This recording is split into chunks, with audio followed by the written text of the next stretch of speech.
When it's balance sheet was as under.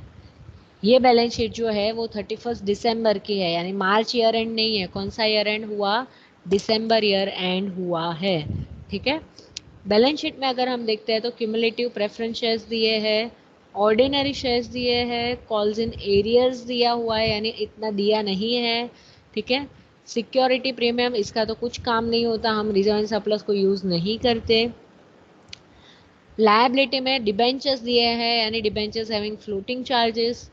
Bank overdraft दिया है, bank overdraft unsecured होता है, उसके सामने हम कभी कोई सिक्योरिटी रखते नहीं है, तो that becomes your unsecured creditors. ठीक है। ट्रेड पेएबल है, यहाँ पे भी कोई सिक्योरिटी का बात नहीं किया है कि ये सिक्योर्ड है इसके सामने, तो यहाँ पे भी ये अभी के लिए अनसिक्योर्ड। एडजस्टमेंट में बोले कि हाँ भाई 15,000 सिक्योर है तो सिक्योर उतना, बाकी का अनसिक्योर, तो देखेंगे अभी के लिए ये अनसिक्योर क्रेडिटर्स है।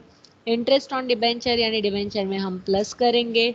फिक्स असेट्स दिए हैं, नीचे देखते हैं कि कितना रियलाइज हुआ। अगर कुछ रियलाइज होने में डिफरेंस है तो फिर हम यहाँ से फिगर लिखेंगे। Profit and loss account is again your reserve and surplus का पार्ट, तो वो भी हम अभी नहीं देख रहे हैं। ठीक है। ये अब यहाँ पे नहीं लिखते, पुराने बैलेंस शीट में लिखते थे, अब उसको हम माइनस करके वहाँ लायबिलिटी में ही लिखते हैं। स्टॉक दिया है, डेटर दिया है, these are also your assets. Will see कि उसने किस तरीके से उसको ट्रीट किया है या कितना उसने असेट्स का वैल्यू रियलाइज किया है। The preference shares dividend are in arrears as from 1/1/2014, यानी प्रेफरेंस शेयर्स का डिविडेंड 1/1/2014 से बाकी है, और ये बैलेंस शीट जो है अपनी वो है 31/12/2017, यानी पूरा 14 का साल, 15 का साल, 16 एंड 17, 4 साल का तुम्हारा डिविडेंड जो है वो नहीं दिया प्रेफरेंस शेयर्स पे। नेक्स्ट है the company's article provide that on liquidation out of the surplus assets remaining after payment of liquidation cost and outside liabilities there shall be paid firstly all the arrears of preference dividend. Articles of association में बोला है कि preference dividend जो भी तुम्हारा बाकी है, जितने भी क्रेडिटर को पेमेंट कर दो उसके बाद देना है, यानी नॉर्मल अपना जो बैलेंस शीट में हर है लिक्विडेटर स्टेटमेंट में हम फॉलो करते हैं वही आएगा। प्रेफरेंस शेयर होल्डर्स को पे करेंगे तब उसको डिविडेंड भी दे देंगे, बस इतना कहना चाहता है वो। सेकेंडली द अमाउंट, कौन सा डिविडेंड पे करेंगे? ये जो 4 साल का बाकी है वो। Secondly the amount paid up on the preference shares together with the premium thereon of 12.50 per share। जो भी तुम्हारा अमाउंट तुम पे करने वाले हो, कितना है तुम्हारा अमाउंट? 6 लाख। उस ये 100 रुपए के हिसाब से तुमको प्रीमियम भी पे करना है ऊपर। हमने आगे देखा है कि भाई 100 रुपए का शेयर है, 10 रुपया प्रीमियम, तो बस ऐसा ही है। 100 रुपए का एक शेयर और 12.5 रुपया हर एक शेयर पे प्रीमियम देना है, तो वो भी हम रिपे करेंगे तब दे देंगे। फिर thirdly the balance of remaining shall be paid to the ordinary shares. बेचारे ऑर्डिनरी शेयर्स यानी इक्विटी शेयर होल्डर, बचा कुचा उनको दे देंगे। लिक्विडेटर ने एसेट रियलाइज किए हैं, फ्री होल्ड फैक्ट्री है, plant and machinery, motor vehicle, stock, debtor, इतनी चीज़ें उसने रियलाइज की और अपने एसेट में भी उतनी ही है, इसके अलावा कुछ नया नहीं है, तो ये वाली वैल्यू हम नहीं लेंगे। यहाँ पे जो फिगर्स दिए हैं वो वैल्यू लिखेंगे। तो स्टार्ट कर देते हैं इसके साथ ही, क्योंकि ये तो अपना फर्स्ट चॉइस है। कैश एंड बैंक बैलेंस नहीं है, अदरवाइज वो हम लिखते हैं सबसे पहले। तो यहाँ पे हम क्या लिखेंगे? To assets realise, freehold property कितना है? 7 lakh, plant and machinery 2,40,000, motor vehicle 59,000, stock 1,50,000 and debtors 60,000। इतना हमें दिया है, सबका टोटल करके बाहर लिखा तो आया 12,09,000। अब दूसरा उसने आगे क्या बोला है वो देखते हैं। He duly collected the calls in arrears, जो बाकी था हमें इक्विटी शेयर होल्डर पे लेना, वो पूरा का पूरा कॉल्स इन एरियर्स हमने मंगवा दिया है शेयर होल्डर से, और वो हमने उसके पास से ले लिया है, तो वो भी अपना इनकम होगा। तो कॉल्स इन एरियर्स 25,000। यहाँ पे दो चीज़ें आती हैं, एक होता है कॉल्स इन एरियर्स और एक होता है partly paid shares to fully paid shares पे कॉल मंगवाना, call on partly paid shares. ठीक है, पर यहाँ पे हम क्या कर रहे हैं अभी? कॉल्स इन एरियर्स मंगवा रहे हैं, तो यहाँ पे 25,000 का एरियर्स हमने मंगवा दिया। इसके अलावा रिसिप्ट में कुछ नहीं आता, इसलिए हम इसका चाहे तो टोटल कर सकते हैं। We got total of 12,34,000। Now it's your payment side, plus हमें लास्ट में भी कुछ एडजस्टमेंट है वो पढ़ने बाकी है। Liquidation cost were rupees 3,750 and the liquidator's remuneration was 2.5% on the amount realized.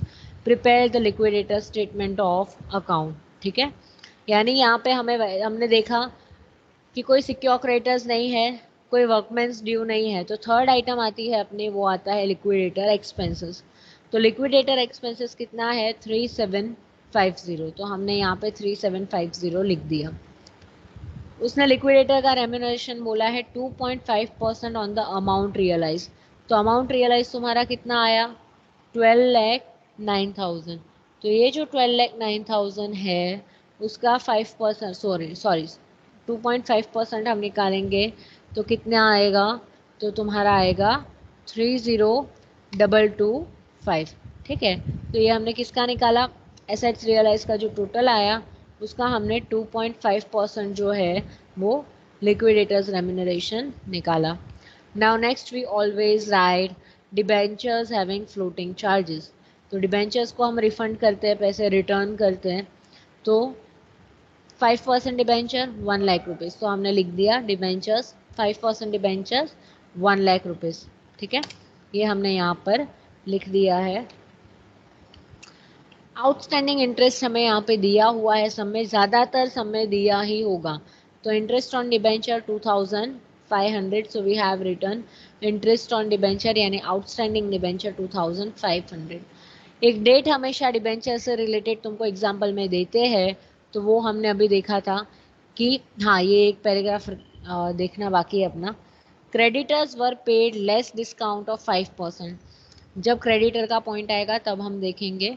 Debentures and accrued interest were paid on 31st March 2018। Debenture पे हमें, डिबेंचर को हमने पैसे कब रिटर्न किए 31 मार्च 2018 को। बैलेंस शीट कब की है 31 दिसंबर 2017 की, यानी ये जो इंटरेस्ट है वो दिसंबर तक का है। क्रेडिटर माफ थोड़ी करेगा कि हाँ चल तेरी कंपनी बंद हो गई तो मार्च तक का जाने देते, यानी 3 महीने, जनवरी फरवरी मार्च दिसंबर के बाद। तो दिसंबर में हमने दिसंबर तक दिया है, तो दिसंबर के बाद के 3 महीने का इंटरेस्ट बाकी है, तो वो 3 महीने का इंटरेस्ट कैसे करेंगे, 5% डिबेंचर है उसका रेट ऑफ इंटरेस्ट, तो 1,00,000 मल्टीप्लाई बाय 5%, तो ये तो 12 महीने का हुआ, तो 3 महीने का कितना, तो मल्टीप्लाई बाय 3/12 करोगे, देन यू विल गेट 1,250। तीनों का अगर हम टोटल करते हैं देन वी विल गेट 1,03,750। इतना हमें डिबेंचर होल्डर्स को पे करना है।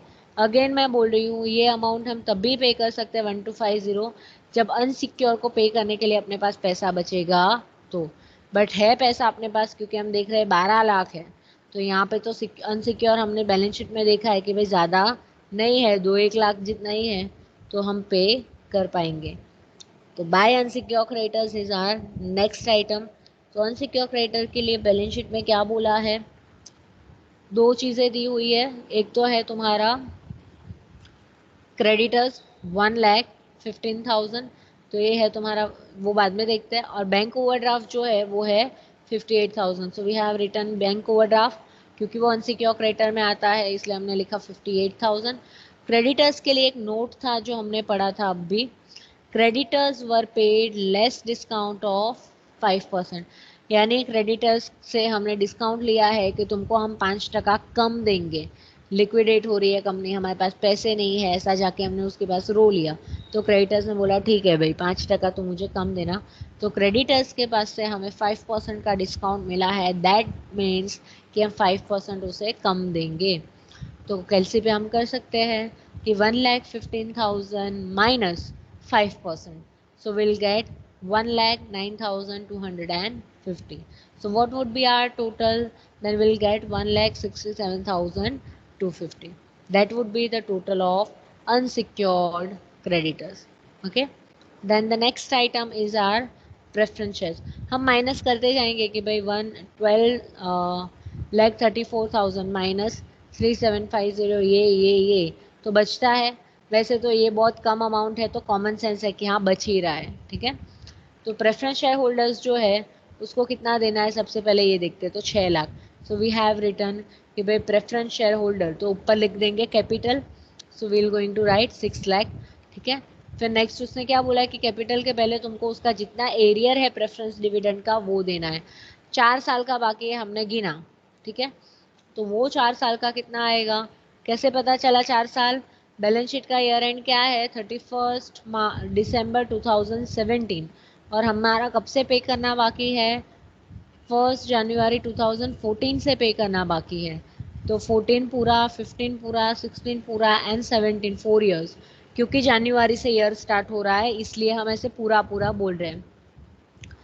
परसेंटेज कितना है प्रेफरेंस शेयर्स का, 5% है, तो 6 लाख का 5% 1 साल का है, तो मल्टीप्लाई बाय 4 करेंगे तो 4 साल का मिल जाएगा।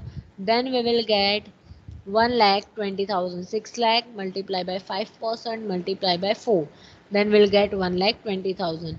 6 लाख का कैपिटल देना है, और एक हमें बोला गया था कि प्रीमियम के साथ रीपे करना है, कि भाई preference shares together. Secondly, the amount paid on the preference shares together with a premium thereon of rupees 12.50 per share. 12.50 हमें उसको देना है, तो एक शेयर उसका कितना है, सॉरी एक शेयर 100 रुपीज़ का है, उसको उससे हमें मतलब नहीं, टोटल शेयर्स कितने हैं 6,000। ठीक है, तो 6,000 शेयर पे अगर एक शेयर पे 12.50 देना है तो 6,000 पे भी उतना ही होगा।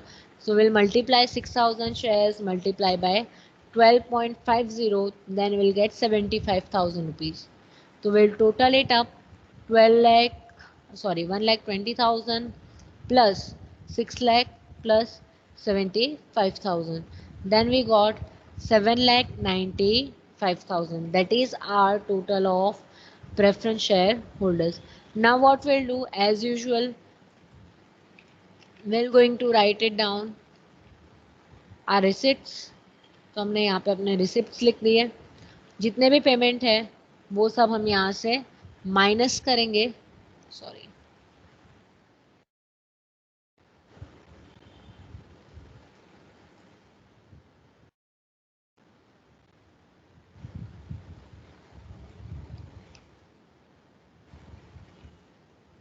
तो हमें यहाँ क्या लिखना है, अपने जितने पेमेंट आए हैं वो लिखने हैं।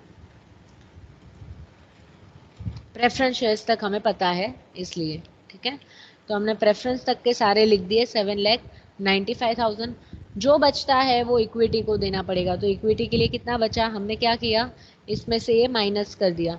सो we got for equity shares 1,34,000, नहीं, यस कितना है यार, हाँ 1,34,025। So we have return by equity shares 1,34,025, जबकि हमें उसको कितना देना था 4,75,000, प्लस ये 25,000 भी एरियर्स का ले लिया, यानी पूरा 5 लाख देना था।